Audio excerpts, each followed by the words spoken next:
Bes, gusto ko sumali sa Miss Universe. Tulungan mo ako sa question and answer. O sige game, what would you like to become? Gusto ko maging Miss Universe. Bes, lagyan mo naman ng lalim. Gusto ko maging free diver. Hindi ganong lalim, Bes. Mali agad. Bes, bigyan mo ko ng matinong sagot, yung professional. Paglaki ko, gusto ko maging doktor para makatulong ako sa mahihirap. Bes, matanda ka na, tsaka halo-halo yung sagot mo. Bakit ko na magugustuhin maging halo-halo? What is your motto in life? Motto in life.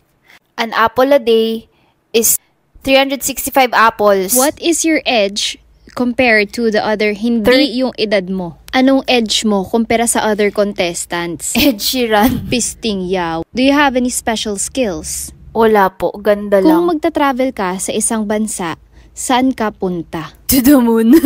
What is beauty? Beauty is in the eyes. Wag yan, common na yan.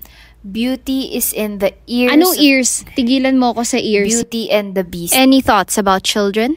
I believe the children are our Alam ko yan, kanta yan, tigilan I mo. believe I can Yan fly. din. I Pati believe yan. I don't believe in anything. Wala po akong pinaniniwalaan. Do you have any important message to our world leaders today? Nothing. Thank you. Kung manalo ka bilang Miss Universe, ano una mong gagawin? Ipo-post ko sa Facebook.